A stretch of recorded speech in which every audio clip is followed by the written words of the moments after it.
Ben, a father whose life is upended after the heartbreaking loss of his young son, Mason. Determined to keep his son's spirit alive, Ben starts Mason's Light, a foundation that helps children express themselves and find hope through art. Joined by friends Jessica and Sarah, Ben's mission quickly grows, touching the lives of countless families. But as the foundation's impact deepens, so do the personal challenges they each face. Through love, resilience, and unexpected revelations, Ben must decide how far he's willing to go to keep Mason's legacy alive. If you're ready for a story of hope, healing, and courage, hit the like button, comment below, and subscribe for more inspiring tales. Now, let's jump into the story of Mason's Light.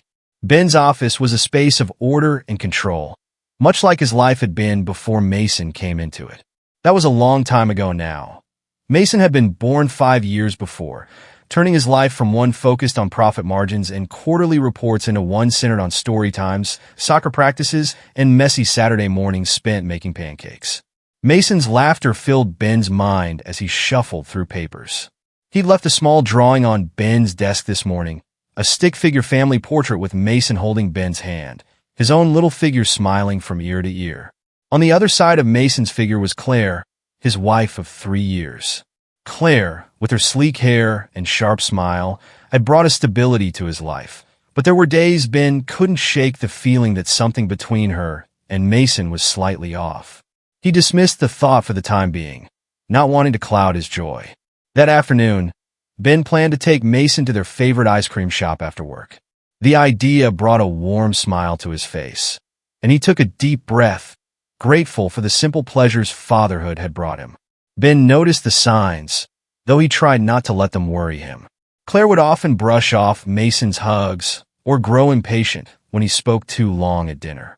Little things like the way she'd rearrange his toys after he'd just set them up or correct him sharply when he made minor mistakes. One night, as they sat at the dinner table, Ben saw Mason shrink away slightly when Claire entered the room. Ben's heart twinged with an emotion he couldn't quite place, discomfort mixed with concern. Mason was his heart, and seeing his little boy look wary around his own stepmother felt wrong. Ben decided he'd talk to Claire about it that evening after Mason was asleep. But as the night wore on, he couldn't find the words. Claire seemed distracted, absorbed in her own world, her phone lighting up every few minutes with notifications. He was used to Claire's independence, her busy social calendar, and active work life. But something about her distance made him feel uneasy. The accident happened on a Tuesday afternoon. Ben had left work early to surprise Mason at school, planning to take him to the park before Claire joined them for dinner. But when he arrived at the school, he was met with chaos. A flurry of concerned teachers and a somber police officer waiting to deliver the news. Mason had been in an accident. He was rushed to the hospital, and by the time Ben arrived, it was too late. He clung to the cold metal of the hospital bed as the nurses murmured condolences, his heart shattering with each tear that slipped from his face. The following days passed in a fog. People came to the house, dropping off casseroles and words of sympathy that felt hollow. Ben was numb, unable to reconcile the brutal reality that Mason was gone. Claire handled the arrangements swiftly, taking charge of the details with an efficiency that stunned Ben. While he drifted through days and nights in a haze of grief, Claire was detached, controlled. Too controlled, he thought, as she arranged the funeral with mechanical precision. A week after Mason's funeral, Ben found himself in Mason's room, surrounded by the remnants of his son's life. He picked up a small stuffed animal, pressing it to his chest as he inhaled the faint scent of Mason shampoo. He sat down on the bed, head in his hands, when his gaze fell on a small notebook tucked between the bed and the wall. Opening it, he found Mason's scrawled words, a child's journal, filled with simple drawings and notes about his days. But one entry in particular caught his eye. In shaky letters, Mason had written, "Mom doesn't like when I talk to Daddy. She says it's her time." Ben's heart raced as he read the words. It was a tiny comment, one he might have dismissed if things had been different. But now, with Mason gone, each word felt charged with meaning. Was there something more to Claire's interactions with Mason than he'd realized? He tucked the notebook away, vowing to dig deeper into his memories and into Claire's behavior. Whatever it was he needed to understand, Mason deserved at least that much. Ben couldn't shake the feeling that he was missing something vital. One evening, he slipped into Claire's office, searching for any clues that could explain her behavior. He was going through a stack of files on her desk when he found something odd: a life insurance policy, one with a recent update that included Mason. The policy was extensive, covering not just Ben, but Mason as well, a change Claire had made only a few months before. The weight of realization hit him. Why would she update it to include Mason? And why hadn't she mentioned it? The questions gnawed at him. He knew grief was a consuming experience, clouding one's judgment, but the small details nagged at him, building a foundation of doubt he could no longer ignore. He would need help to uncover the truth. Days drifted by in silence, punctuated only by the tick of the living room clock and the occasional murmur of Claire on the phone, her voice hushed and her words careful. Ben found himself retreating into memories of Mason. Barely able to process, each morning he woke up to a house devoid of his son's laughter. One afternoon, Ben went for a walk through the neighborhood park where he and Mason had spent countless weekends. He sat on a worn bench near the swing set, watching children run and play, their laughter filling the air with a bittersweet melody. Every small voice he heard reminded him of Mason's giggle, and the memories felt sharp, cutting into his heart. As he sat there, he noticed a group of children playing soccer nearby, kicking the ball back and forth with the same enthusiasm Mason had once had. Mason had loved soccer. He had often stayed late after school to practice, his small body darting across the field with the kind of pure joy only children knew. Ben took a deep breath, his heart heavy.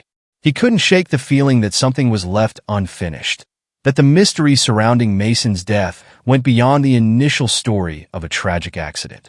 He pulled out his phone and, for the first time, began to search for information about accidental deaths in young children. It was a fruitless endeavor, but he found himself comforted by the routine of searching, of actively looking for answers in a world where he felt lost. One night, Ben awoke to the sound of voices downstairs. It was just past midnight, and the house was dark except for a dim light filtering through the hallway. Quietly, he slipped out of bed and made his way down the stairs, stopping just short of the living room. From the doorway, he saw Claire on the phone, her face partially obscured by shadows, her voice a low, urgent whisper. "I've told you before, we need to be careful," she said, her tone firm. "It's only a matter of time before he starts digging deeper." A shiver ran down Ben's spine. Claire's voice carried an edge he hadn't heard before, and the words left him unsettled. He strained to hear more, but the conversation shifted, her voice dropping lower as she moved toward the window. She hung up moments later, letting out a sigh, and turned away from the light. Ben quickly retreated up the stairs, his heart pounding in his chest. He lay awake for hours after that, his mind replaying her words. Claire had always been private, but this felt different. There was an intentional secrecy in her tone, something beyond her usual guardedness. He wondered if the call had anything to do with Mason, or if there was another layer to his wife that he'd never truly understood. A few days later, Ben found himself wandering through the house late at night, his footsteps soft as he moved from room to room. Eventually, he made his way to Mason's bedroom, the door slightly ajar, as if waiting for him. He hadn't set foot in the room since the accident, unable to face the memories that lurked there. The room was just as Mason had left it, frozen in time. The walls were decorated with superhero posters, and his favorite stuffed animals were piled on the bed, untouched. Ben ran his fingers along the edge of Mason's dresser, where a small collection of trinkets and toys lay scattered. Each item carried a memory, a story, a moment of happiness that seemed like a lifetime ago. As he reached the bed, Ben noticed a small notebook tucked under Mason's pillow. It was the same notebook he'd seen before, the one with Mason's scribbled entries. This time, he flipped through the pages slowly, taking in the childlike handwriting, the drawings of his family. But there was one entry near the end that made his heart skip a beat. In Mason's uneven handwriting, he read, "I have to be good so Mommy doesn't get mad. She doesn't like when I tell Daddy things." Ben's chest tightened, his fingers trembling as he closed the notebook. He couldn't ignore the words, couldn't brush them aside as a child's misunderstanding. There was something darker here, something that gnawed at him, whispering of secrets he'd been blind to. He tucked the notebook into his jacket pocket, a strange resolve settling over him. Whatever Mason had been afraid to say, Ben would uncover. He owed it to his son to understand what had truly happened, no matter the cost. The following morning, Ben woke with a renewed sense of purpose. For the first time since Mason's death, he felt a spark of clarity, as if the fog of grief had lifted just enough to let him see his path forward. He couldn't shake the feeling that he needed answers. Answers only Claire could provide.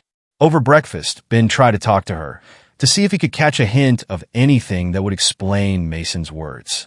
But Claire was as distant as ever, her responses short and her attention focused on her phone. She excused herself early, claiming she had errands to run, leaving Ben alone with his growing suspicions. Determined to find out more, Ben decided to reach out to someone he knew could help. Mark Hansen, a friend and private investigator who had helped him with background checks for work. Ben dialed Mark's number, and after a brief conversation, Mark agreed to meet him that evening to discuss what he could do.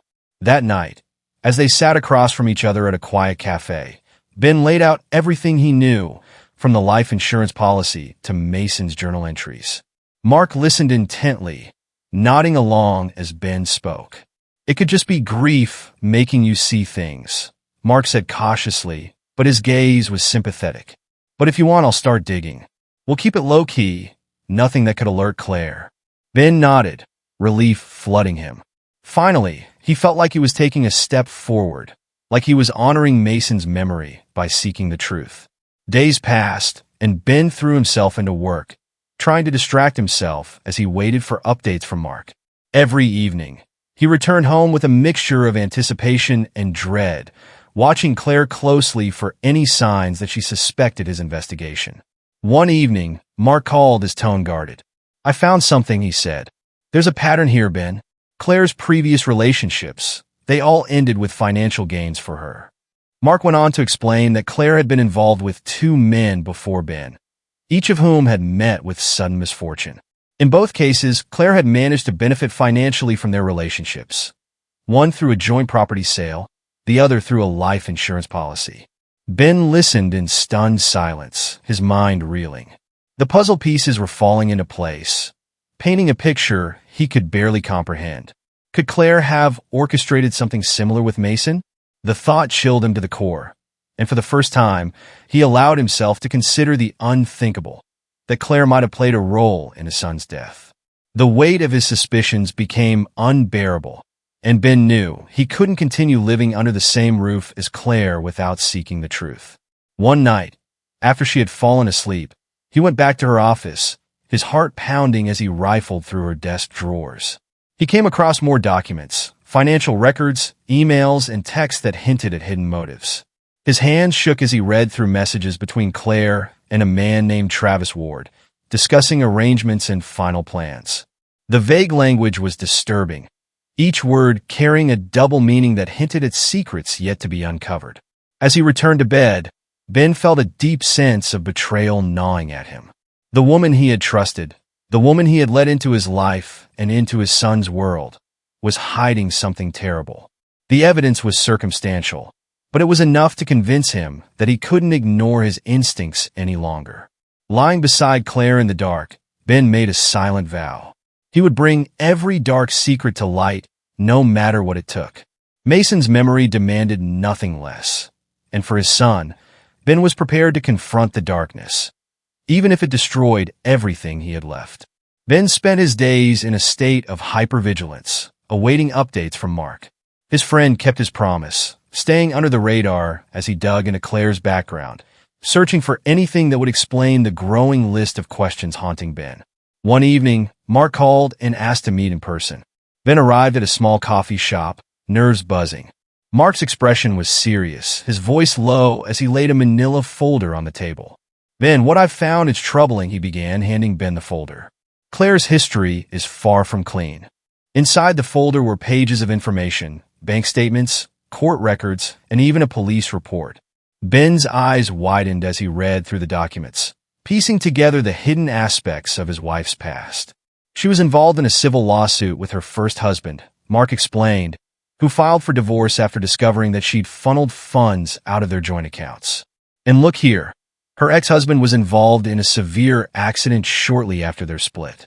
Although there was no direct evidence, Claire came out of it with a considerable settlement. Ben felt a wave of nausea as he processed the implications. You're saying that she might have done something like this before? Mark nodded. The pattern is there. Each time, she benefits financially, and each time, the partners were either injured or worse. The information was overwhelming. Ben gripped the table, his heart pounding. The woman he'd trusted, the woman he'd allowed into his life and Mason's life, had a history that seemed disturbingly calculated. But he knew he couldn't act on instinct alone. He needed concrete proof if he was going to hold her accountable. That night, Ben returned home and went straight to Mason's room, feeling a mix of sorrow and rage. He clutched the notebook he'd found in Mason's bed, reading through the entries again. Each word carried a new weight as he read Mason's descriptions of Claire's behavior. The silent reprimands, the way she insisted he keep secrets from his father. Ben took a deep breath, summoning the strength to continue his investigation. He reached out to a family lawyer he knew, hoping to find a way to protect himself and his assets should things escalate with Claire. Days later, Ben received a text from Mark with a new lead. A contact named Sarah, a friend of Claire's from her college years who had distanced herself after seeing Claire's darker side. She might know more about Claire's past, Mark had said. But be careful. Sarah isn't eager to revisit those memories. After a few texts, Sarah reluctantly agreed to meet. Ben found her at a quiet cafe, a place where no one would overhear. Sarah was a petite woman with thoughtful eyes, and she seemed hesitant as she began speaking. Claire and I were close in college, but after a while, I noticed things about her that didn't sit right, she said, her voice soft. She had a way of getting what she wanted, no matter who got hurt in the process. Sarah went on to describe instances of manipulation, stories of Claire befriending wealthy students only to turn on them after securing their trust. Her recollections painted a picture of someone who saw relationships as transactions, people as stepping stones. And for the first time, Ben felt his doubts harden into certainty. Claire's kindness was a mask, one she wore when it suited her needs. Ben couldn't sleep that night, his mind racing with memories of Mason's final days. Each detail became a clue, every word a potential piece of evidence that might reveal the truth. Driven by an urgent need to understand, he began to sift through Mason's belongings, looking for anything that could offer insight. As he opened Mason's school backpack, he found a collection of crumpled drawings and small toys, each one tugging at his heart. But it was a folded piece of paper at the bottom that caught his attention, a drawing Mason had made just days before the accident. In the corner, Mason had drawn Claire with a frown, standing alone with her arms crossed, while Ben and Mason were playing with a soccer ball. Beneath it, in Mason's shaky handwriting, were the words, "I wish Daddy didn't work so much." The drawing hit Ben like a punch to the gut. Guilt and regret gnawed at him as he realized that Claire's influence might have been more insidious than he'd initially thought. Had Mason been trying to tell him something through these drawings? Ben could only wonder how long his son had felt isolated, unable to share his fears. The drawing became a turning point for Ben, a reminder that he needed to move forward, not only for Mason, but for his own peace of mind. He could no longer avoid the truth. Whatever Claire was hiding, he would find it, and he would bring justice to his son's memory. After sharing the findings with Mark, Ben decided to take a bold step and approach Travis Ward, Claire's financial advisor, whom she had spoken with frequently. Travis was cautious, but Ben managed to arrange a discreet meeting at a local diner, away from prying eyes. Over a cup of coffee, Ben presented a calm front, though his heart raced with anticipation. "Look, Travis, I'm just trying to understand," Ben began, choosing his words carefully. "Claire's been acting strange, and I have reason to believe she's hiding something. I thought you might be able to help me." Travis shifted uncomfortably, his gaze darting around the diner. He hesitated, but after a few moments, he sighed and leaned in closer. "Look, I'm not sure what's going on between you two, but I'll tell you this. Claire had me transfer some sizable sums over the last few months. She said it was for a future investment, But when I asked about the details, she told me not to ask questions. Ben's stomach churned. The transactions confirmed his fears. Claire had been planning something, and those funds were likely part of her plan. He pressed further, asking if there were any other connections or names he should know about, but Travis grew wary, refusing to divulge anything more. As Ben left the diner, he felt a surge of resolve. The clues were beginning to align, and each piece brought him closer to uncovering the full extent of Claire's betrayal. A week later, Ben was cleaning out the storage room in the attic when he stumbled upon an old cardboard box labeled Memories. Inside, he found baby photos, birthday cards, and a small journal. Curious, he flipped it open and was stunned to see that it belonged to Mason. The journal, filled with Mason's simple words and childlike drawings, became a window into his son's world. As he turned the pages, he discovered entries that revealed Mason's increasing discomfort around Claire. One entry described an incident where Claire had scolded him for spilling juice, her words harsh and unkind. "Mommy says I'm clumsy," Mason had written, "but Daddy says I'm just a kid." Another entry described a day when Claire had taken him to the park, only to leave him on a bench for nearly an hour while she talked on her phone. "Mommy was mad when I asked to play," Mason wrote. "I just wanted to play." Ben's heart ached as he read each line, his anger growing. This was more than just a misunderstanding. This was a pattern of neglect, of hostility that Mason had quietly endured. And though Mason had never said it aloud, Ben realized he'd sensed the tension, the fear, every time his son had flinched under Claire's gaze. With the journal in hand, Ben felt a renewed sense of purpose. This was his proof, his validation that Mason had suffered, and he was determined to bring those hidden memories to light. Jessica, a former acquaintance of Claire's, had always been a quiet observer.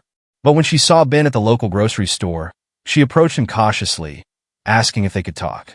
Curious, Ben agreed, and they met at a small cafe later that day. Jessica, though nervous, opened up about her experiences with Claire. "She's manipulative, Ben," Jessica admitted. "I've seen her change in ways that, well, I never understood why she was so cold, so quick to use people to her advantage. She's always had a way of getting what she wants." Ben listened intently, each word adding another layer to the portrait of Claire he was building. Jessica revealed incidents from their past, stories of Claire's manipulative behavior, her ability to turn friends against one another for her own gain. "Is there any chance," Ben asked, his voice steady but hopeful, "that you'd be willing to testify to what you've told me here? I need every piece of evidence I can gather if I'm going to confront her." Jessica hesitated, glancing around nervously, but finally nodded. "Yes, I'll help you, Ben. Mason was a sweet boy. He didn't deserve any of this." Her support was a lifeline, offering Ben a glimmer of hope as he prepared to confront Claire.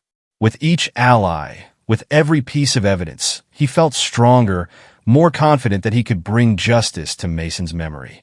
After gathering Jessica's testimony and looking through Mason's journal, Ben felt it was time to consult an attorney.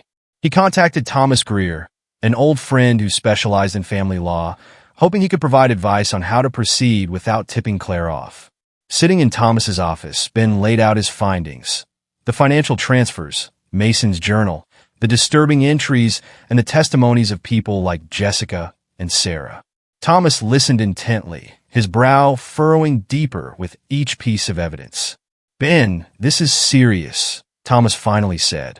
"If Claire has a history of manipulating others for personal gain, you're dealing with a potential pattern of exploitation. But tread carefully. If she's as calculated as this suggests, a direct confrontation could be dangerous. We need to secure all your evidence first." Ben nodded, understanding the gravity of the situation. They spent hours discussing possible legal avenues, filing for an order of protection, potentially securing custody of any future children if Claire proved to be a danger, and even pressing charges if they could find enough solid evidence. Thomas agreed to help him prepare, but he emphasized the importance of patience. "Gather as much evidence as you can, quietly," Thomas advised. "And for your own safety, don't let her suspect you're building a case." As the weeks passed, Ben grew more anxious but determined to uncover the truth. One evening, he found himself searching through his own records, looking for any financial documents involving Claire. That's when he discovered an insurance policy he barely remembered signing. It was a large life insurance policy Claire had insisted on taking out months after their marriage. Looking over the policy, Ben noted that Claire was listed as the sole beneficiary. A chill ran down his spine as he recalled Mason's recent accident. His pulse quickened as he realized Claire could have gained significantly had something happened to him. The pieces fell into place. The coldness Claire had shown toward Mason, her questionable relationships, and now this policy. Ben felt his chest tighten as he considered the implications. Was it possible that Mason's death was just one more piece in Claire's strategy? Unable to shake the thought, Ben took a picture of the insurance document and sent it to Mark.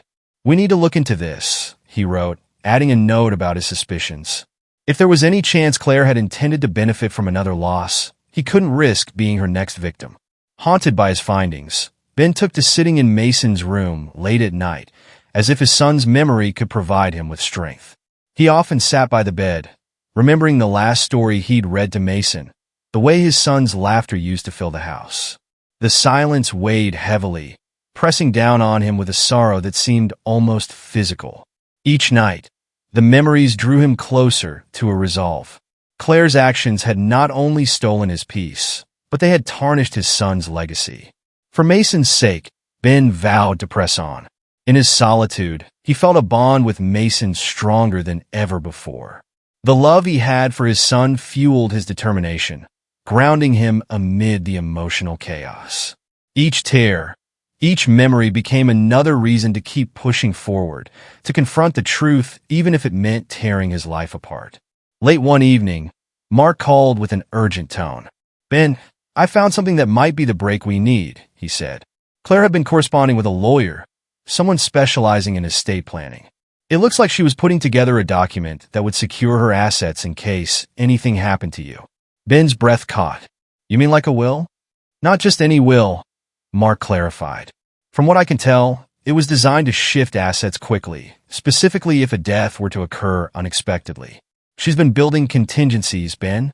If something were to happen to you, she'd inherit a significant amount without question." The revelation left Ben in shock. He could no longer deny the dangerous path his marriage had taken. Claire's intentions were no longer just a suspicion. They were a carefully crafted plan. "Thank you, Mark," Ben managed, though his voice wavered. Hanging up, he gripped the phone, feeling both anger and sorrow rise in him. His love for Claire had been sincere, but now it was tainted by betrayal, by the knowledge that she had manipulated him from the start. As he stood there, staring at his reflection in the hallway mirror, he resolved to bring an end to her plans.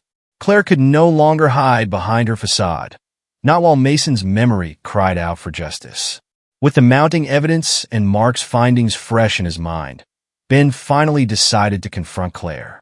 He rehearsed the conversation in his mind, determined to keep his emotions under control, knowing any sign of weakness would only embolden her.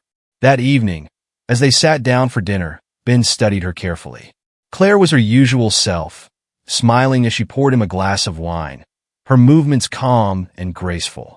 But behind the smile, Ben saw the manipulation, the layers of deceit that had trapped him in her web. "Claire," he began, his voice steady, "I've been thinking about Mason a lot lately." Claire's smile wavered, but she kept her composure. "I understand. It's been hard on both of us." "Has it?"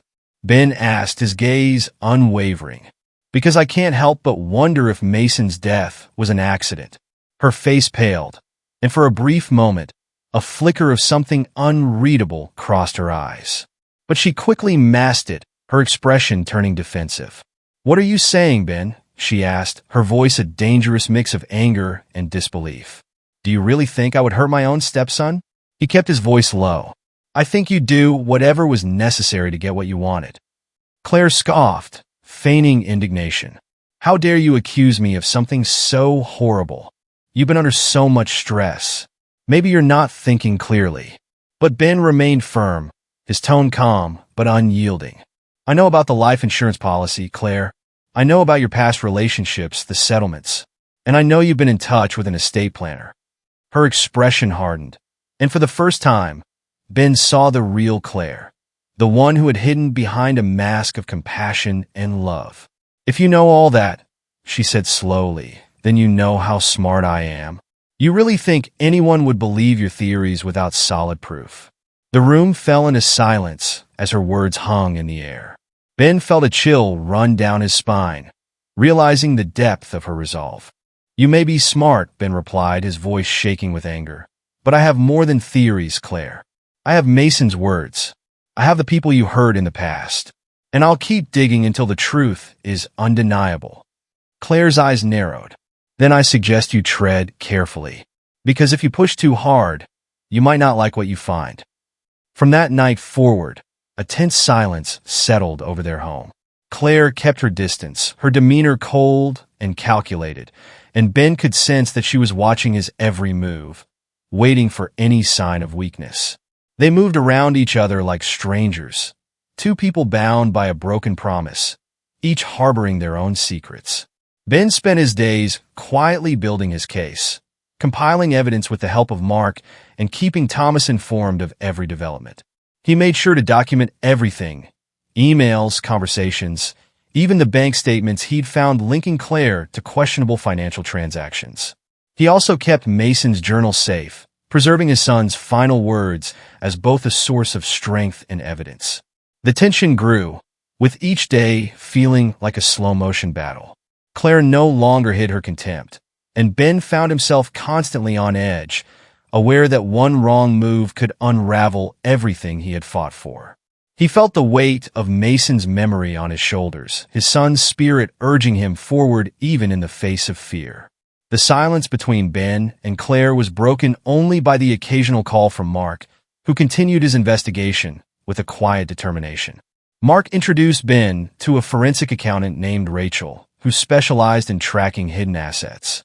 Together, they delved into Claire's financial activities, searching for concrete proof of her intentions. As Rachel sifted through the records, she uncovered something shocking: a secondary bank account linked to Claire that contained a substantial sum. The account, which Claire had opened in secrecy, showed regular withdrawals that coincided with her purchases and recent financial moves. "This could be it," Rachel said. "If we can prove she was moving funds in preparation for an event, it'll be damning evidence in court." Ben felt a flicker of hope. For the first time, he saw a way out, a path that could expose Claire's plans and finally bring justice to Mason's memory. The financial trail painted a clear picture of premeditation, a trail he was determined to follow to the end. As the weeks passed, Ben and his team compiled the final pieces of the case. Mark, Thomas, and Rachel worked tirelessly to ensure that every aspect of Claire's manipulation was documented. The evidence was damning. Between the life insurance policy, the hidden bank account, and the testimonies of those who had seen Claire's darker side, Ben finally felt prepared to confront her in a way that would leave no room for doubt. But he knew that the battle wasn't over. Claire would fight to the bitter end, and her ability to manipulate others was a skill she wielded expertly. Despite the strength he felt, Ben knew that the road ahead would be filled with challenges, each one a test of his resolve.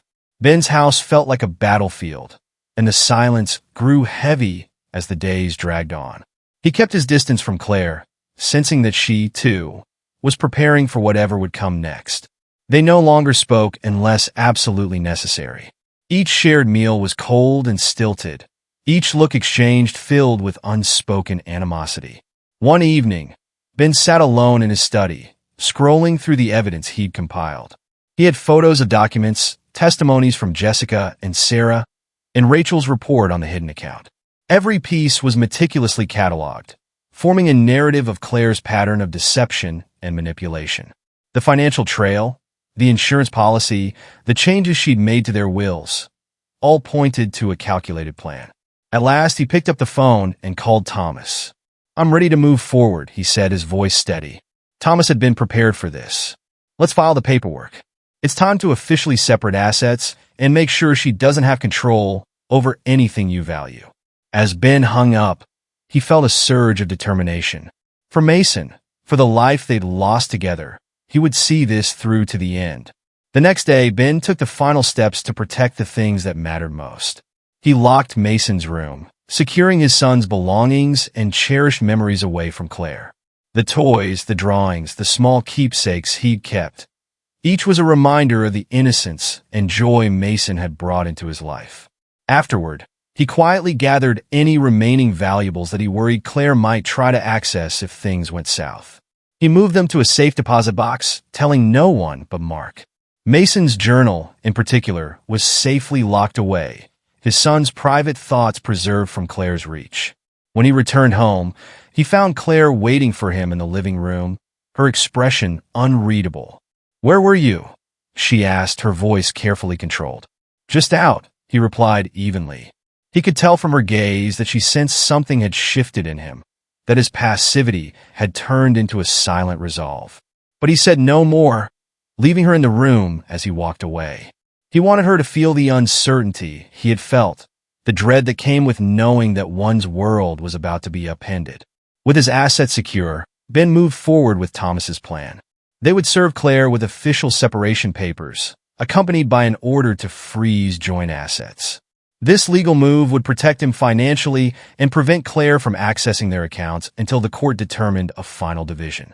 Meanwhile, Mark worked quietly in the background, reaching out to trusted law enforcement contacts. They laid out the case against Claire, compiling the evidence in a way that presented a comprehensive story of manipulation and intent. Finally, Thomas advised Ben on how to approach the legal battle without escalating things into open conflict.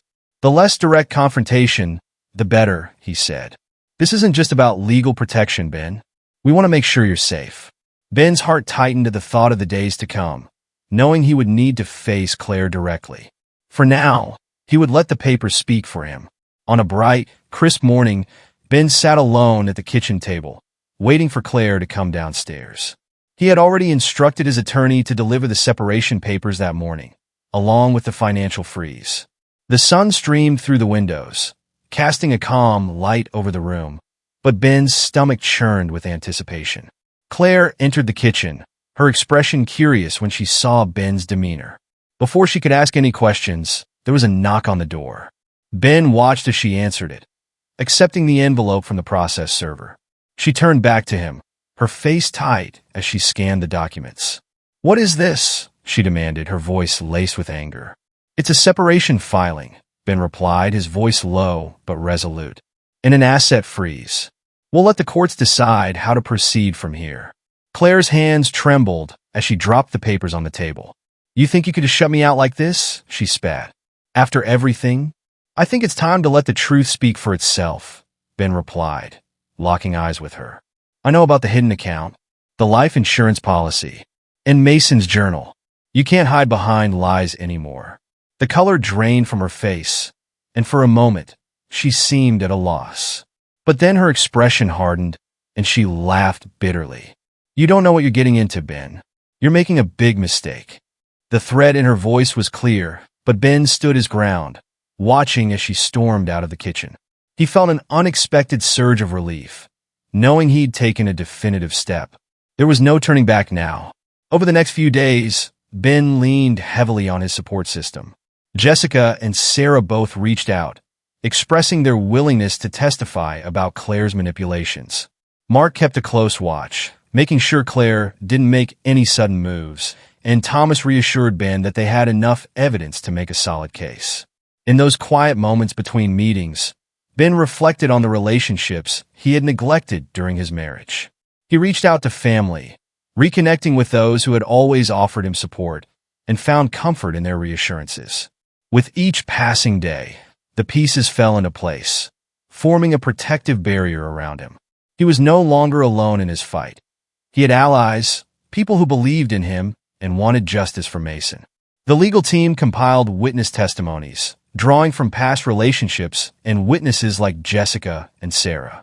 Ben's case was building, and he could sense that Claire was beginning to feel cornered. Claire's behavior became erratic. Ben noticed her phone calls growing longer, her expressions darkening whenever she thought he wasn't looking. She avoided him most days, but he could tell from her eyes that she was planning her next move. Late one evening, as Ben prepared for bed, Claire confronted him in the hallway, her expression icy and controlled. "You think you've won?" Don't you? She asked, her voice dripping with disdain. You think you can just throw me aside and keep everything? Claire, this isn't about keeping anything, Ben replied calmly. It's about setting things right for Mason and for myself. And you won't stop me. For a moment, Claire just stared at him, a flicker of something dark and unyielding in her gaze. Then she leaned in close, her voice a low whisper. Be careful, Ben. People don't always come out unscathed when they dig up secrets. He refused to flinch, meeting her gaze with a strength he hadn't known he possessed. I'm not afraid of you, Claire. Not anymore. She scoffed, brushing past him with a mocking laugh, but he could see the tension in her shoulders, the barely concealed rage that hinted at her desperation. With Claire's warning fresh in his mind, Ben focused on reinforcing the case. Thomas filed for a court order to allow an independent evaluation of all shared assets, ensuring that Claire couldn't move funds out of reach. They pulled her previous settlements and tracked any recent transactions that might provide a clear link to her motives. Ben also took steps to make his home and his activities more secure, aware that Claire's desperation could drive her to drastic actions. Mark helped him install security cameras and arrange for regular updates on Claire's actions, monitoring any attempt she might make to disrupt the proceedings. Every step felt like a small victory, a way to fortify his life against the darkness that had once shrouded it. And with each victory, Ben felt closer to reclaiming the peace he'd lost. A week later, Claire's lawyer contacted Thomas with an offer to negotiate outside of court. Ben was reluctant but agreed, hoping that a resolution might come sooner than expected. The meeting was set at a neutral location, a conference room at a local law firm. When they arrived, Claire was waiting, her expression guarded but confident. Her lawyer began with formalities, outlining a proposed division of assets that heavily favored Claire, as well as a non-disclosure agreement. Ben listened patiently, his expression blank. He glanced at Thomas, who subtly shook his head. Ben had already decided that silence wouldn't bring closure. He leaned forward, his voice calm but firm. I know what you did, Claire, he said, and I'm prepared to take this as far as it needs to go. For a brief moment, her composure faltered, her eyes narrowing in anger. If you think I'll just roll over, you're wrong, she replied. Maybe, Ben said, leaning back, but I have proof, enough to bring the truth to light. So, unless you're prepared to own up to what you've done, we'll see you in court. Claire's lawyer intervened, hastily proposing a break. Ben and Thomas left the room, feeling a sense of vindication. It was clear that Claire was running out of options, her facade crumbling under the weight of her own lies. Later that evening, back at the house, Claire confronted Ben in a rage. She stormed into the living room, her face twisted with fury. Are you satisfied? She spat. You've turned everyone against me, destroyed everything I built. Ben met Claire, uns haken. No, Claire. You did that yourself. You took Mason's memory and twisted it into a weapon. I'm just standing up for the truth. She let out a harsh laugh. Truth? You think you're some kind of hero, standing up for what's right. She moved closer, her voice a low hiss. When this is over, you'll have nothing left. Ben watched her, seeing for the first time the true depths of her resentment, the darkness that lay beneath her charm. He knew that nothing he said would reach her. He could only stand firm in his decision to protect Mason's legacy. Following their intense confrontation at home, Ben continued to gather any final evidence that could reveal Claire's past actions. In a last push for information, he hired a private investigator named Alan, who had a reputation for discretion and thoroughness. Ben was determined to leave no stone unturned.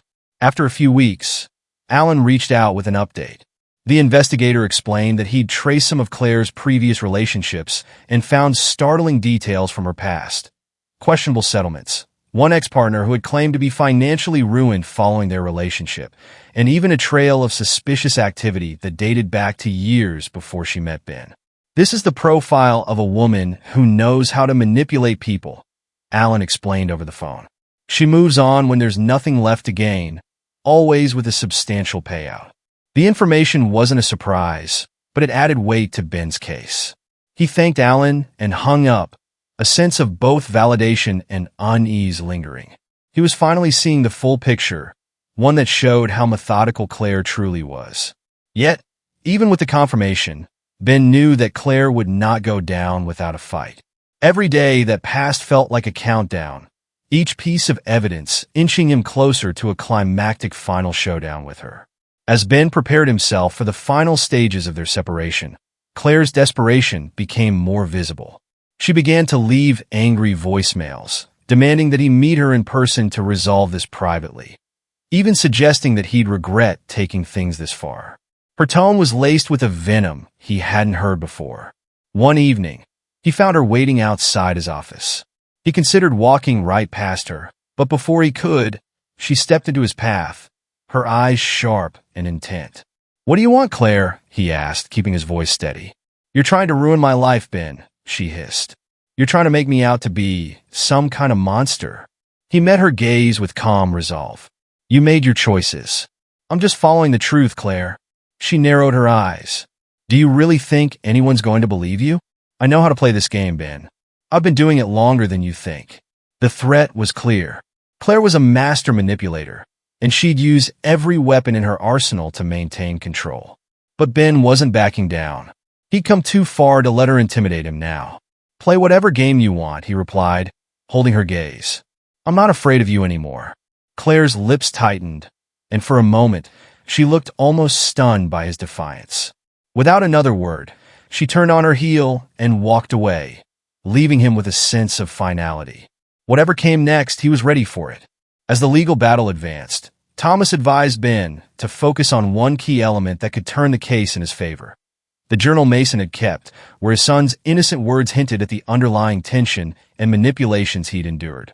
This piece of evidence had the power to reveal the emotional toll Claire's presence had taken on their family. But Ben hesitated. The journal was deeply personal, his son's private thoughts put to paper. Using it in court felt like exposing a vulnerable part of Mason's memory. Yet he knew that Mason would want his truth to be heard.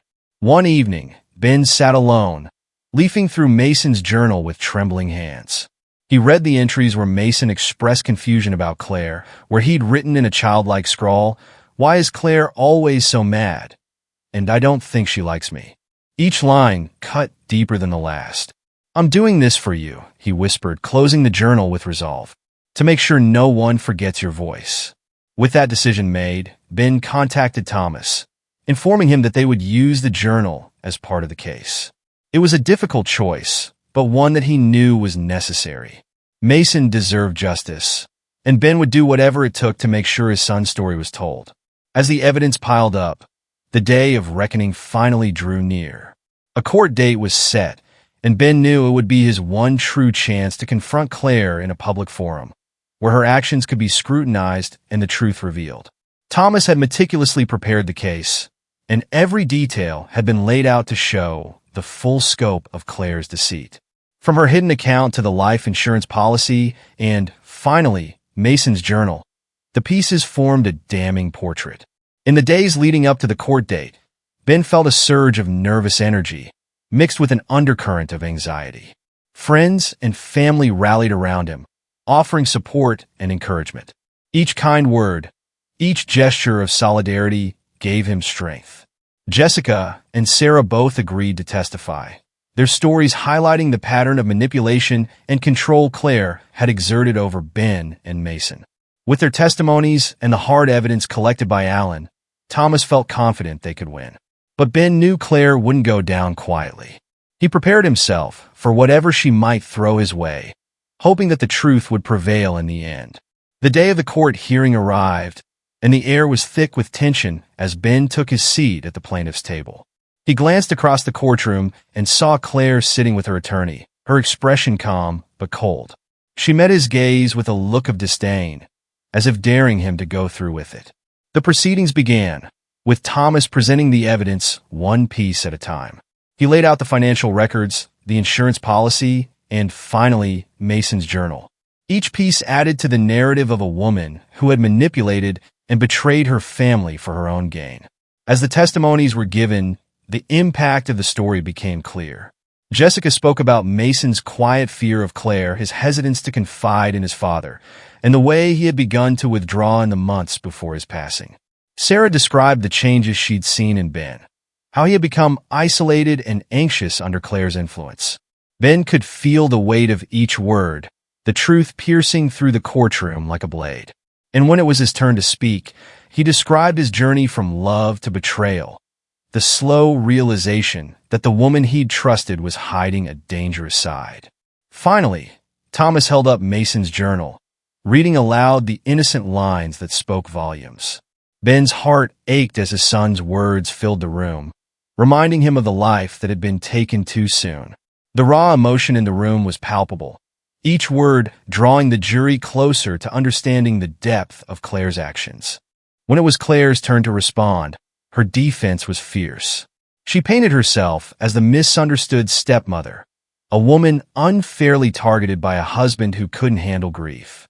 Her attorney argued that the evidence was circumstantial, that Ben's accusations stemmed from his own guilt over Mason's accident. But Ben could see the cracks forming in her composure. The more she spoke, the more obvious her bitterness and resentment became. Her words, meant to evoke sympathy, only highlighted the coldness that lay beneath her surface charm. After a grueling day in court, the judge called for a brief recess before delivering the verdict. Ben sat in silence, his heart pounding as he waited, feeling the weight of everything that had led him to this moment. When the judge returned, the courtroom fell silent. In a measured tone, she addressed the charges, acknowledging the mountain of evidence that had been presented. She found that Claire's financial motives, her attempts to manipulate Ben, and her influence over Mason's life constituted grounds for a legal separation with sole financial and custodial protections granted to Ben. While the court couldn't directly address Mason's death, the verdict was clear. Claire would be stripped of any claims to Ben's estate and assets, and she would face a separate legal investigation into potential fraud related to the insurance policy. As the judge finished reading the verdict, a wave of relief washed over Ben. The weight of the past year seemed to lift, replaced by a sense of closure he hadn't thought possible. He glanced at Claire, who sat motionless, her face drained of color as the realization sank in. In the days that followed, Ben took small steps toward reclaiming his life. He reconnected with old friends, resumed his work, and focused on the things that brought him peace. Jessica and Sarah remained close, their support a reminder that he wasn't alone. One evening, he walked into Mason's room, which had remained untouched since his son's passing. He took a deep breath, finally feeling ready to confront the memories that lingered there. He sat on the bed, holding Mason's journal in his hands, and allowed himself to remember the good times, the laughter, the stories, the love they'd shared. In his heart, he knew that Mason would be proud of him, that his son's spirit had guided him through the darkest moments. And though the pain would never fully fade, Ben felt a sense of peace, knowing that he had fought for justice, that he had protected his son's memory. Months later, Ben sold the house and moved to a smaller, quieter place. It was time for a fresh start, a place where he could honor Mason's memory without the shadows of the past haunting him. Jessica and Sarah helped him settle into his new home, bringing laughter and warmth to the space. And as he stood in his new living room, surrounded by friends who had become family, Ben knew that he had found his way back to a life worth living. Mason's journal sat on the shelf, a reminder of the journey he had taken to honor his son. And though the scars remained, Ben was ready to move forward, carrying Mason's love with him every step of the way. Ben moved into a smaller, charming home on the outskirts of town. The neighborhood was quiet, lined with large oak trees and friendly neighbors. The house felt like a refuge from the turbulence of the past, a place to begin anew. Jessica and Sarah, his constant support, spent weekends helping him settle in, unpacking boxes and sharing memories. Together, they turned the simple house into a warm home. They framed pictures of Mason, keeping his memory alive in small ways. Mason's favorite drawing, a brightly colored tree with his name carefully written, now hung on the wall above the fireplace. As he set up the house, Ben found himself pausing in moments of gratitude. Every item he placed, every photo he framed, felt like a conscious act of reclaiming joy. He didn't need anything grand, just peace, love, and time. With his mind now unburdened, Ben started to rediscover interests he had long put aside. He returned to his photography, venturing into the scenic parks and lakes nearby with a camera he hadn't touched in years. Through the lens, he noticed things he had once overlooked. The light playing through tree leaves, the simple beauty of a morning sky, and the quiet majesty of the mountains. Photography became a way for Ben to reconnect with his emotions, allowing him to process the past. It was a way to see beauty in life again, piece by piece, frame by frame. One weekend, he organized a small exhibition at a local art cafe, showcasing some of his new photos. The evening was filled with laughter and warmth as friends and neighbors admired his work. In each photograph, people found not only landscapes but fragments of Ben's journey, loss, resilience, and newfound hope. "You should keep sharing your work, Ben," Sarah encouraged him that evening. "It's a gift, and people feel something when they see it." Ben smiled, feeling a renewed purpose. He could use his art to bring joy to others, to express emotions he hadn't yet put into words. In the weeks that followed, Jessica and Sarah's visits became a regular part of Ben's new life. They brought a lightness to the home, filling the rooms with laughter, stories, and the camaraderie he had missed for so long. Jessica, with her sharp wit and warm heart, always managed to make Ben laugh, even on difficult days. One evening, as they prepared dinner together, Jessica shared stories of her childhood, making Ben laugh over her tales of sibling rivalries and family traditions. For a moment, the past felt distant, a closed chapter as he embraced the beauty of friendship and laughter once more. Sarah, who had quietly supported him through the darkest times, began introducing Ben to her extended family and friends. Their support circle expanded, bringing new friendships and connections that enriched Ben's life. Through these connections, Ben realized that his journey wasn't one of isolation, but of community, a place where people cared, lifted each other up, and shared in each other's stories. One quiet Saturday, Ben decided to visit Mason's resting place, wanting to honor his memory in a more personal way. He brought a bouquet of Mason's favorite flowers, sunflowers, their bright yellow reminding him of Mason's sunny spirit, and placed them by his son's stone. As he sat beside Mason's grave, he spoke softly, sharing stories of his new home and the people who had helped him. "We're okay, Mason. I'm taking care of things now," he whispered, a gentle breeze brushing past him as if in acknowledgement. In those quiet moments, Ben felt Mason's presence, as though his son was reminding him of the love that remained, the bond that couldn't be broken by time or distance. He promised Mason that he would live his life fully, finding joy in the everyday moments, just as his son had taught him. With a peaceful heart, Ben rose and left, carrying Mason's memory with him as a guiding light. As Ben continued to rebuild, an unexpected opportunity arose. A friend of Jessica's, who worked with a nonprofit organization supporting children's mental health, offered him a volunteer position. They were creating programs to help children process grief and navigate emotional struggles, a mission Ben understood deeply. At first, Ben hesitated, uncertain if he was ready to work in such an emotionally charged environment. But the thought of helping children facing challenges similar to what Mason had gone through stirred something in him. After much thought, he accepted. He began by photographing the children's art projects, creating visuals for their events, and even holding small photography workshops to teach them how to capture their own stories through pictures. This work became a source of healing.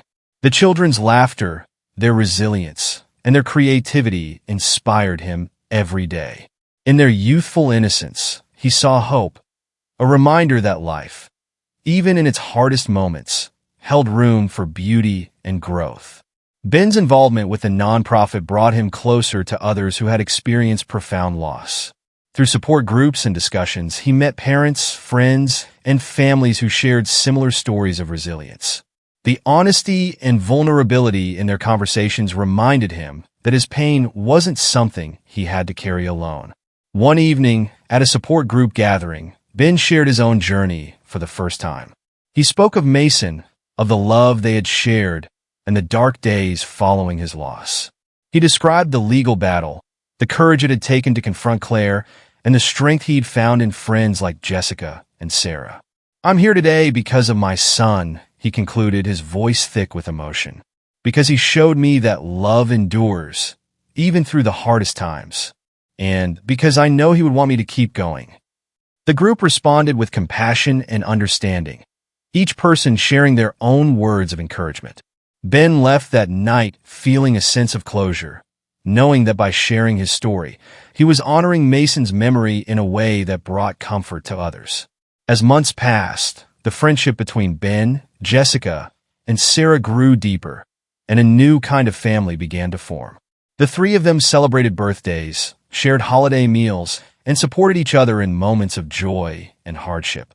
One summer evening, Jessica and Sarah surprised Ben with a small party at his home, complete with Mason's favorite foods and music. They decorated the house with flowers and candles, creating an atmosphere that felt warm and inviting. As they laughed and danced, Ben felt a profound sense of gratitude.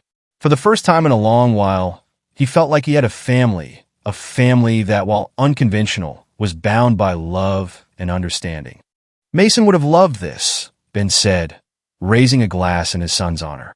Thank you for helping me keep his memory alive. Jessica and Sarah joined him in a toast, their eyes shining with warmth. In that moment, Ben knew that he wasn't alone, that he had people who cared deeply about him and Mason's legacy. As the seasons changed, Ben looked toward the future with hope and optimism.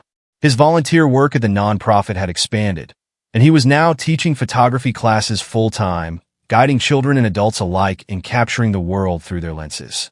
Through his work, he discovered a purpose beyond himself, one that allowed him to use his own story to inspire others. He created a scholarship in Mason's name, supporting young photographers with limited resources, giving them a chance to learn, grow, and find their own voices. Jessica and Sarah continued to be a constant presence, their friendship a pillar of strength and joy. The three often spent weekends exploring new hiking trails, sharing stories, and even planning small road trips together. Each shared moment deepened their bond, reminding Ben of the importance of love, resilience, and connection. On the anniversary of Mason's passing, Ben held a small gathering at the local park where he and Mason had once spent countless afternoons. He invited friends, colleagues, and children from the nonprofit, creating a space to celebrate his son's life rather than mourn his absence. They released balloons in Mason's memory, each one carrying a message of love, hope, or a cherished memory. As the balloons floated into the sky, Ben felt a sense of peace. He knew Mason was watching, smiling down at the family his father had created and the life he had built in his honor. "Thank you, son," he whispered, watching the balloons disappear into the clouds, "for teaching me to love, to fight, and to live again." As Ben closed one chapter of his life, he opened another.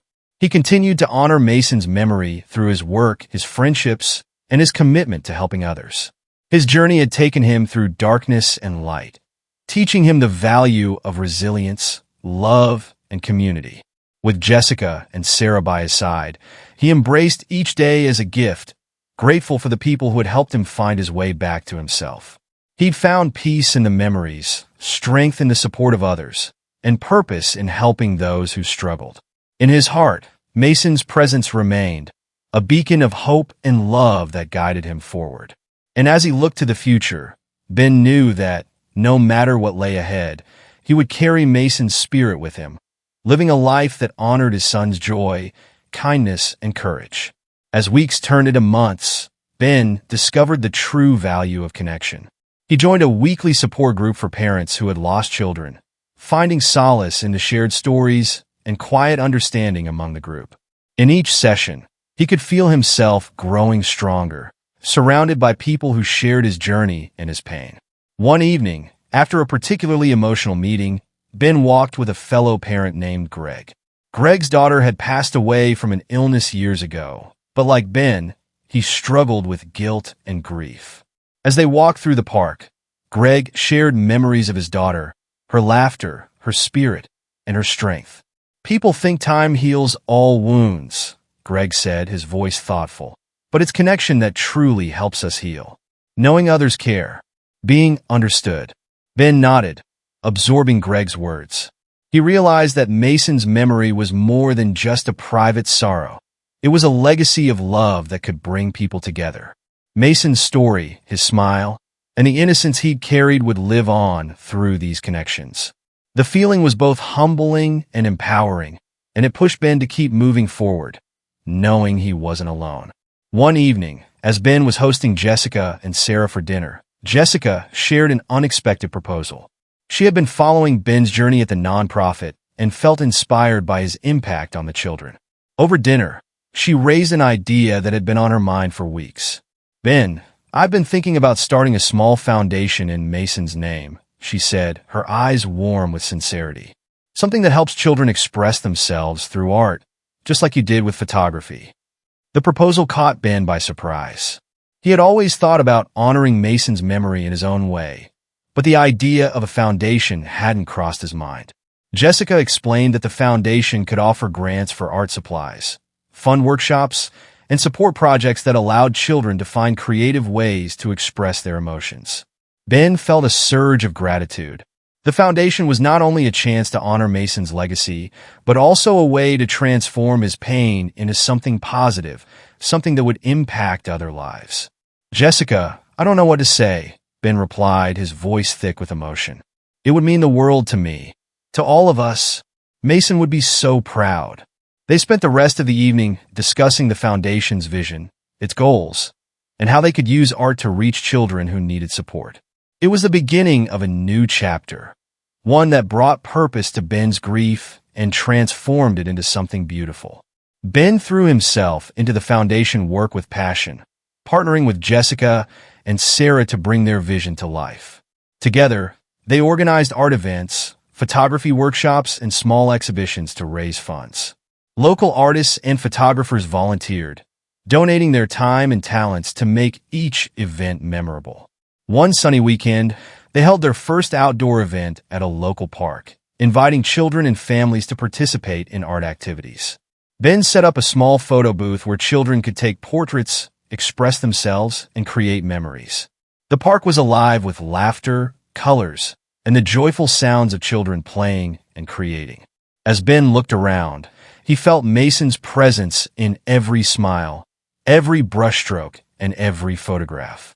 His son's memory was everywhere, alive, vibrant, and full of the same joy that Mason had carried within him.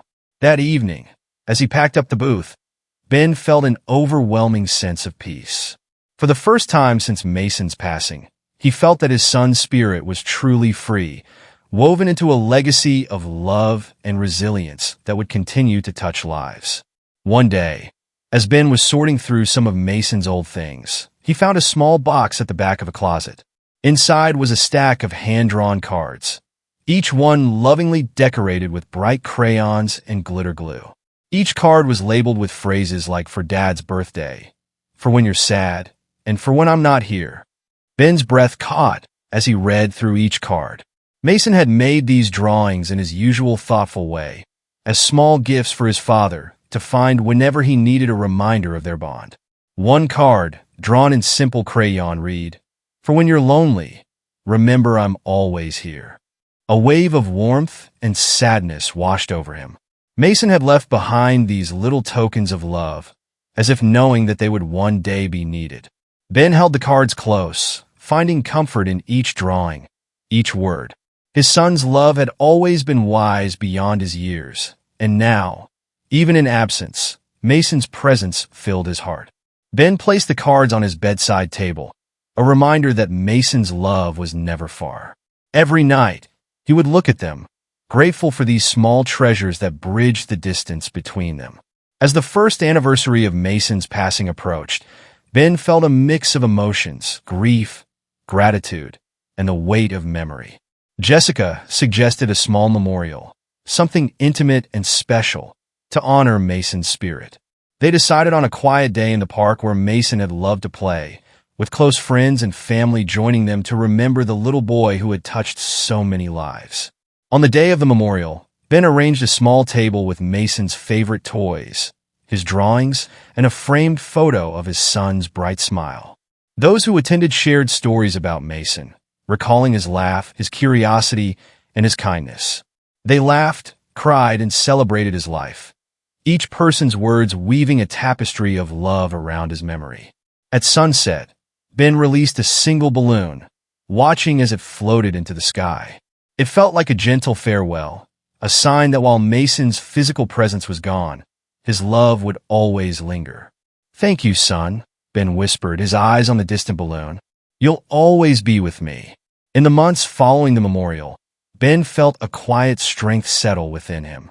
Life had shifted, taking on a new rhythm, a gentler pace.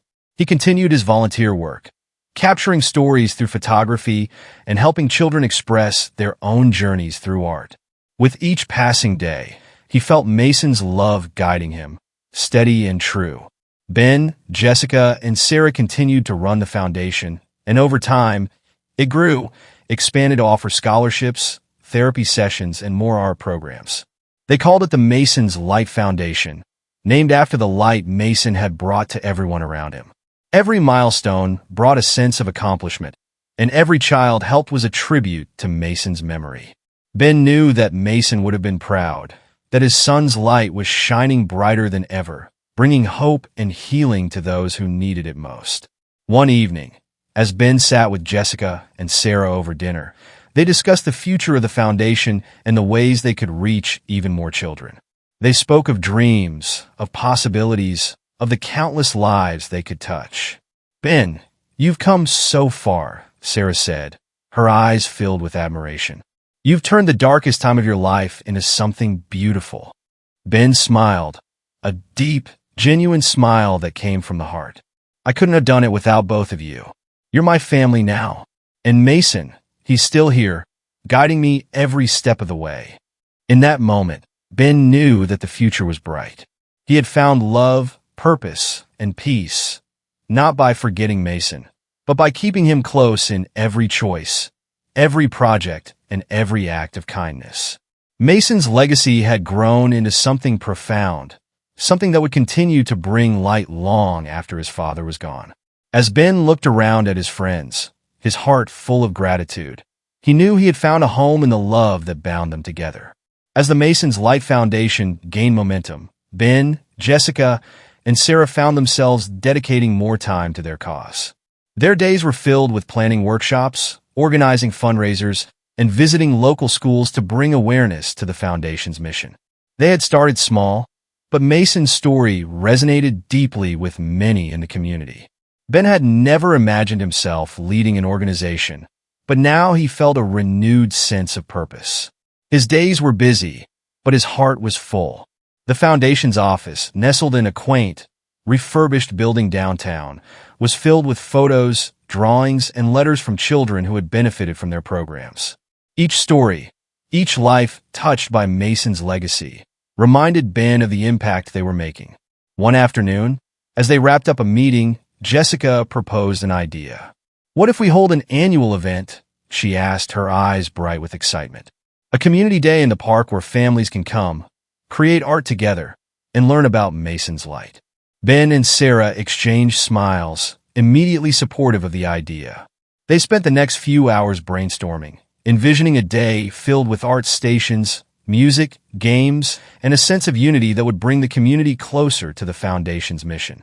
The event would be called Mason's Day in the Park, a day to honor his joy and love for life, inviting families to celebrate together. The preparation for Mason's Day in the Park became an all-consuming project. Jessica took charge of coordinating logistics, handling permits, and organizing volunteers, while Sarah led the outreach efforts, spreading word of the event through local media, schools, and community centers. Ben, meanwhile, focused on the creative aspects. He planned photography and art workshops, recruited local artists to teach, and set up a special area where children could write letters to loved ones or draw something meaningful to them. He wanted the event to be a safe space for children and parents alike to express their feelings openly. In the evenings, after long days of planning, the three of them would often gather at Ben's home to unwind. They'd laugh over the inevitable hiccups in organizing such a large event and share stories about Mason, who had become a touchstone for each of them. As the date approached, the support from the community was overwhelming. Families donated supplies, local businesses offered sponsorships, and artists volunteered their time. The whole town rallied behind the event, eager to make Mason's Day a success. The morning of Mason's Day dawned bright and clear, with the warm sun casting a golden glow over the park. Volunteers arrived early to set up booths, decorate art stations, and hang banners. The air buzzed with excitement and a sense of purpose as families began trickling in, children's laughter filling the air. Ben stood near the entrance, greeting families with a smile. He felt Mason's presence everywhere that day, in the joyful faces of the children, in the colorful decorations, and in the unity of the community. The park was alive with energy, and every person there was connected by a common thread, a desire to support children and create a world where their voices and emotions were valued. Jessica led art activities for the younger children, helping them with finger painting and crafting small keepsakes. Sarah managed a small storytelling corner, where parents and children gathered to listen to tales about resilience, love, and family. Ben moved between stations, capturing candid moments on his camera, preserving the beauty and spirit of the day. As afternoon turned to evening, they held a candle-lighting ceremony in honor of Mason and other children who had left too soon. Families held candles, and as the soft glow illuminated the park, Ben felt a profound sense of peace. He knew Mason would be proud of what they had created, a community bound by love, honoring the legacy of a little boy who had brought so much light. In the weeks following Mason's Day, Ben met a young artist named Logan who had attended the event. Logan, who worked at a local school, reached out to the foundation, expressing his desire to volunteer and share his skills with the children in the community. Ben was immediately drawn to Logan's warmth and gentle spirit. They shared a mutual love for art and a passion for helping others. Logan became an integral part of the foundation's team, volunteering his weekends to teach painting classes and mentor the children. One Saturday afternoon, as they were setting up for a workshop, Logan shared his own story of loss with Ben. He had lost his younger sister in a car accident a year earlier and had struggled for a long time to cope with the grief. Art had become his refuge, a way to process his emotions and find hope again. Listening to Logan, Ben felt a kinship with him. Here was someone who understood the complexities of grief and the ways it could shape one's life. Their shared experiences deepened their bond, and they often found themselves discussing the journey of healing, the resilience required to keep going, and the quiet strength that art had given them. Through his friendship with Logan, Ben felt another layer of healing take place. He realized that while loss had once felt isolating, it now connected him with people who had also found their way through hardship, turning their pain into purpose. As the foundation continued to grow, they decided to expand their programs to reach more children. They partnered with schools, offering workshops on emotional expression and resilience. They launched new art initiatives and began visiting hospitals to work with children facing serious illnesses, helping them express their feelings through painting and photography. Jessica took charge of training volunteers, ensuring that they were equipped to guide the children in gentle and supportive ways. Sarah organized the logistics of these expanded programs, working tirelessly to secure funding and manage partnerships. Ben, ever the storyteller, found himself creating a book project with the children, inviting them to illustrate their dreams, fears, and hopes. He planned to publish the book and use the proceeds to fund even more foundation programs. One evening, as he reviewed some of the children's drawings, Ben was struck by their honesty and beauty. He saw in their work the same courage that Mason had shown, a reminder that children held an incredible capacity for resilience and strength. In those drawings, he saw hope, a future built on love, empathy, and understanding. In a quiet moment one evening, Ben found himself reflecting on the journey he'd taken over the past years. The pain of losing Mason was still there, but it was softened by the purpose he had found in honoring his son's memory. His heart was full, not only with memories, but with the profound gratitude of having transformed his loss into something that brought light to others.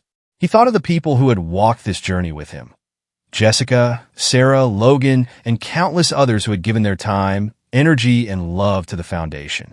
Each person had left a mark on his heart, teaching him that community and connection were the greatest gifts of all. In the darkness of loss, Ben had found family, friendship, and a life brimming with meaning. He knew that in his own way, he had come home, a place where love, hope, and Mason's memory would always be present. As the foundation prepared for its second annual Mason's Day, Ben, Jessica, Sarah, and Logan worked tirelessly to bring new ideas to life. They dreamed of expanding even further, creating a community center where children could come anytime to express themselves through art, find support, and connect with mentors. Their shared vision became a beacon for the entire community, inspiring others to volunteer, donate, and contribute to their mission. The town rallied around them, proud to be part of Mason's Light Foundation and the difference it was making in children's lives. On the eve of Mason's Day, Ben looked out at the bustling foundation office, filled with volunteers and friends. He felt an overwhelming sense of pride and peace, knowing that Mason's legacy was thriving, impacting lives in ways he had once only dreamed of. A few weeks after the first Mason's Day, the foundation began receiving thank you letters and messages from parents and children who had attended the event. Each letter told a different story. Families who had bonded over shared activities, children who had opened up about their feelings for the first time, and even teachers who were inspired to start similar programs in their schools. One letter in particular touched Ben's heart. A mother named Rebecca wrote to express her gratitude, sharing that her young son, Timmy, had recently lost his own sibling. Timmy had been withdrawn, reluctant to speak or engage with others since the loss. But during Mason's Day, he found comfort in the painting station, where he quietly painted a picture of his family. Later, he told his mother that it helped him feel close to his sibling again. Ben felt a surge of emotion reading Rebecca's words. It reminded him of the small miracles that were happening each day because of Mason's light, each one making his son's legacy even more profound. He sent a response to Rebecca, sharing his own experience and encouraging her to stay in touch. Over time, they exchanged messages of support, adding another layer to the network of people Mason's legacy had touched. As the foundation continued to expand, it became clear they needed more hands on deck. Ben and Jessica decided to bring on a full-time project manager to help with day-to-day operations, allowing Ben to focus more on the creative direction and outreach. After several interviews, they hired a woman named Claire, who had a background in nonprofit work and a deep passion for children's emotional well-being. Claire quickly became an essential part of the team, bringing fresh ideas and a boundless enthusiasm that energized everyone. She organized events with meticulous care, arranged community outreach initiatives, and even coordinated with local artists for upcoming workshops. One evening, after a particularly successful workshop, Claire sat with Ben, Jessica, and Sarah to share her own connection to the foundation's work. She revealed that as a child, she'd struggled with self-expression and had only found comfort when she discovered art. Her story reminded them all of Mason's journey and reinforced the importance of their mission. With Claire on board, the foundation grew stronger. Her ideas, combined with the team's passion, sparked new projects and collaborations, bringing Mason's light into even more schools and community centers. The foundation was no longer just a vision. It had become a movement, one that was shaping lives and nurturing hope. While Mason's light was thriving, each member of the team faced personal challenges as they balanced their dedication to the foundation with their own lives. Jessica found herself navigating a difficult family situation, and Sarah was struggling with burnout from her job. Both women confided in Ben, who offered a listening ear and encouraged them to prioritize self-care. One evening, Jessica admitted that working on the foundation had become her source of strength. "Mason's light gave me hope when I needed it most," she said. "It's helped me find a sense of purpose beyond my own struggles." Ben, moved by her words, realized that the foundation had done more than just honor his son's memory. It had become a lifeline for everyone involved, a shared journey that had healed each of them in unique ways. As the foundation's work intensified, Ben felt the need to find balance in his own life. While he was passionate about Mason's light, he knew he couldn't dedicate every waking moment to it without risking burnout. He began setting aside time for his photography, a creative outlet that allowed him to process his own emotions and recharge. One weekend, Ben planned a quiet getaway to a small cabin by a lake. With his camera in hand, he spent hours capturing the natural beauty around him, the rustling trees, the gentle waves, the quiet majesty of the landscape. Being alone with his thoughts and the beauty of nature helped him reconnect with himself and with the memory of Mason. As he reviewed the photos he'd taken, he felt a sense of calm settle over him. He realized that he needed these quiet moments to sustain his commitment to the foundation and to be fully present for the people he loved. When he returned, he felt rejuvenated, ready to pour his heart back into Mason's light, knowing that balance was essential for him to continue this journey for the long haul. One day, as Ben was leaving a meeting with local school officials about expanding their art programs, he ran into an old friend from high school, Natalie. They had been closing once, but life had taken them in different directions, and they hadn't seen each other in years. Over coffee, they caught up on their lives, and Ben found himself sharing the journey he had been on since losing Mason. Natalie listened with compassion, her eyes misting over as he spoke. She was deeply moved by Mason's light and expressed her admiration for how he had transformed his grief into a mission of hope. Ben was surprised by how easy it was to reconnect with Natalie. Over the following weeks, they kept in touch, meeting occasionally for coffee or a walk in the park. Her presence brought a quiet warmth into his life, a friendship that felt natural and comforting. Through Natalie, he found a new support system, someone who understood his past but was also a part of his present. Their connection blossomed gradually, a gentle reminder that life held possibilities for joy and companionship, even after deep loss. As Mason's light approached its 5th anniversary, the team began planning a special celebration. They wanted to reflect on how far the foundation had come and to celebrate all the children and families whose lives had been touched by its work. For the event, Ben decided to create a photo exhibit called Faces of Light. He spent months photographing children who had participated in the foundation's programs, capturing their resilience and unique spirits. Each portrait was accompanied by a short story, sharing how art had helped the child express themselves and process difficult emotions. The exhibit was unveiled at the anniversary celebration, and the response was overwhelming. Families, friends, and community members walked through the gallery in awe, moved by the power of the children's stories. Each photo represented a testament to Mason's legacy, a tribute to the love and hope that had come from his life. As Ben looked around the room filled with laughter, stories, and connection, he felt an overwhelming sense of peace. The pain of loss had not disappeared, but it had transformed into something beautiful, an enduring light that would guide him and countless others forward. Late that evening, after the celebration had ended and the guests had left, Ben lingered in the quiet gallery, surrounded by the portraits of children whose lives had been forever changed by Mason's light. Jessica joined him, and they stood together in silence, reflecting on the journey they had taken. It had been a journey filled with hardship, healing, and moments of profound joy. Jessica placed a hand on Ben's shoulder, her voice soft and steady. "You've created something incredible, Ben. Mason's light has changed lives, including mine." Ben nodded, his heart full. "I couldn't have done it alone. Every person here tonight is part of this. Mason's spirit lives on through each of us." In that quiet moment, Ben felt a deep sense of fulfillment. He knew that he had done right by his son, honoring Mason's memory in a way that spread love, compassion, and resilience. In the months that followed, Mason's light continued to grow, reaching new heights and touching more lives than Ben had ever dreamed possible. The foundation expanded its programs to support children in underserved communities, offering scholarships and mentorship opportunities. Claire and Logan took on leadership roles, bringing fresh energy and new ideas that inspired the entire team.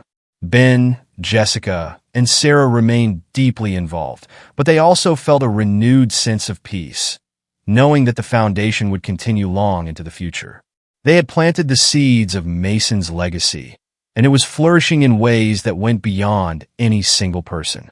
Ben often visited the foundation's community center, where he would see children laughing, painting, and sharing stories. Each smile, Each moment of joy reminded him of Mason.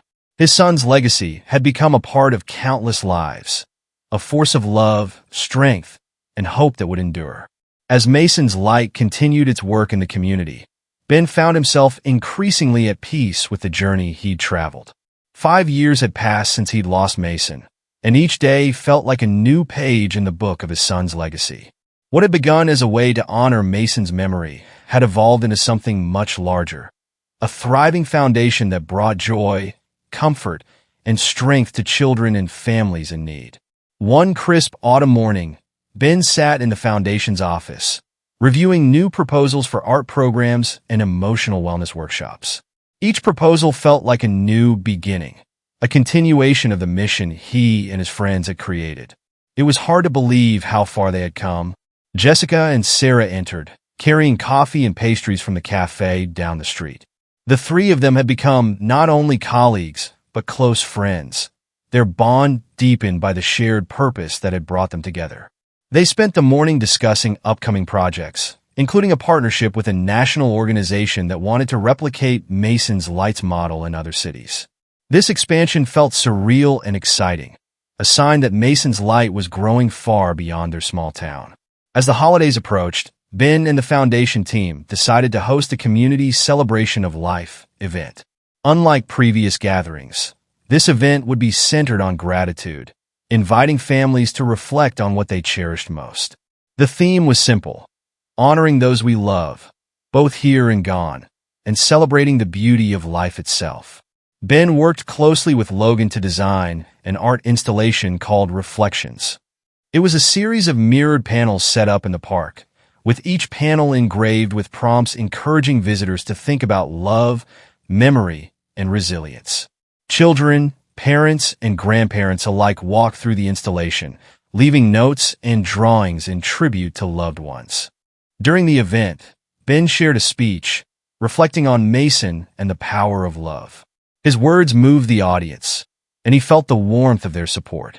The park was filled with candlelight and laughter, creating a peaceful atmosphere that felt like a true celebration of life. One evening after the event, Ben invited Jessica and Sarah over to his house.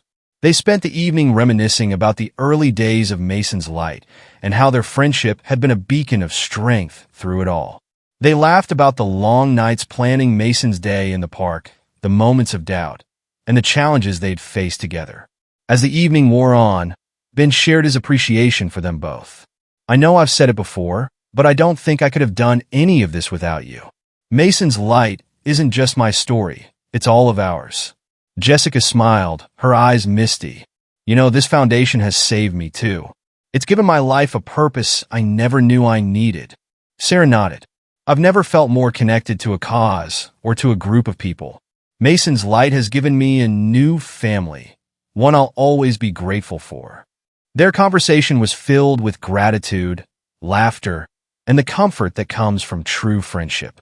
Together, they had weathered storms and built something beautiful, and now they looked forward to the future with hope. A few months later, Logan approached Ben with a special project. He had been working with some of the children in the art program to create a large mural at the community center. The mural, titled Mason's Journey, was a tribute to the foundation's mission and the spirit of hope and resilience it had fostered. The mural depicted a tree with branches stretching wide, each branch filled with symbols representing growth, love, and courage. Beneath the tree, children of all backgrounds were shown painting, laughing, and supporting one another. It was a powerful image, one that captured the essence of Mason's Light. On the day the mural was unveiled, families, friends, and community members gathered to see it. Ben, Jessica, Sarah, and Logan stood together in front of the mural, each deeply moved by the children's work and Logan's vision. Ben felt an overwhelming sense of pride, not only in the foundation's accomplishments, but in the people who had made it all possible. As he looked at the mural, Ben felt a sense of closure. Mason's Light had become a force of love and healing, one that would continue to inspire others for years to come. One sunny afternoon, Ben visited Mason's favorite spot in the park, the place where they had spent so many afternoons together, playing and laughing. He sat on the same bench they used to share, feeling the familiar pang of loss mingling with a deep sense of peace. As he looked around, he noticed a group of children playing nearby, their laughter filling the air. He thought of Mason, his son's bright smile, and all the memories they'd created together. The park felt alive with his spirit, a place that had once held so much sorrow now transformed by the joy of others. Ben closed his eyes and whispered, "Thank you, Mason. You're the reason for all of this, and I promise to keep your light shining forever." In that quiet moment, Ben felt as if his promise had been fulfilled. Mason's legacy was not only alive but thriving, woven into the fabric of a community that would continue to carry it forward. As Ben walked back from the park, he felt an overwhelming sense of gratitude. His journey with Mason's light had been one of pain, healing, and transformation. He had found friendship, purpose, and love along the way, and he knew that Mason's legacy would continue to grow. The foundation expanded over the years, creating scholarships, supporting art programs in schools, and helping children from all walks of life find their voice. Ben continued to work with Jessica, Sarah, Logan, and Claire, each of them contributing in their own way to Mason's light. And as he moved forward, Ben held close to his heart the lessons he had learned from his son, the importance of love, resilience, and hope. Mason's memory had become a beacon, a light that would guide him and others for the rest of their lives. Years later, the foundation was thriving, its programs reaching children across the country. Families everywhere celebrated Mason's Light Day, a day dedicated to honoring the people we love and the memories that shape us. Ben continued to visit the park, sometimes with friends, sometimes alone. And on one of those quiet afternoons, as he sat on the bench watching the children play, he noticed a young girl sketching nearby. She looked up and smiled at him, her face filled with the same wonder and joy he remembered in Mason. "Are you an artist too?" she asked, showing him her drawing. Ben smiled, his heart full. "I guess you could say that," he replied, feeling a connection that transcended time and place. As he walked home that evening, Ben felt the weight of his loss ease into a quiet joy. Mason's light had become more than just a foundation. It was a legacy, a reminder of love's enduring power. Through all the heartache and healing, he had found his way back to happiness, guided by the love of a little boy who had changed his life forever. If you were moved by this story, we invite you to like the video, subscribe to our channel, and click the bell icon for notifications. By subscribing, you'll join a community of readers who believe in the power of hope, resilience, and love. We share stories like this almost every day, stories that inspire, uplift, and remind us of the importance of connection and kindness. So don't miss out on our next heartfelt narrative. Your support means the world to us and helps us continue creating meaningful content. Thank you for watching, and we'll see you in the next story.